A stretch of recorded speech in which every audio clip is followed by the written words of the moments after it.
yerda mana vaziyatdan foydalanib bitta ko'rsatamanda, boya men telefonimda ko'rib qoldim.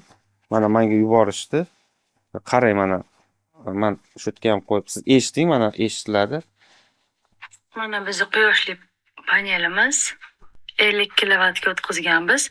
Birinchi oyda 8,5 million so'm yechdik. Keyingi oyda 11 million 300 yechdik. Avgust oyinikini hozir mana soliq uzdan ko'ramiz. Mana 14 million soliq qancha? uzimiz quyoshli xonadon. Mana 14 million 500 isbosiz bo'ladi, tasdiqlangan 14 million 533 ming so'm. Mana daromad qilyapti. Internetda chiqqan ma'lumot. Endi buni qaysidir o'zbekistonlik bir fuqaromiz qo'ygan. Shu inson rost aytayaptimi? Men ishonsam bo'ladimi? Ishonsangiz bo'ladi. 50 kilovatli bo'ladigan bo'lsa, men masalan yozda mana iyun oyida bu kishi 8 milliondan oshiq, iyul oyi 11 million deb va avgust oyida demak quyosh ko'proq chiqqan 14,5 million ishlayapti-da. Qolgan oylarda nisbatan quyosh kamayib boradi. Mayli, katta pul bo'lmas, lekin kichkina summa emas.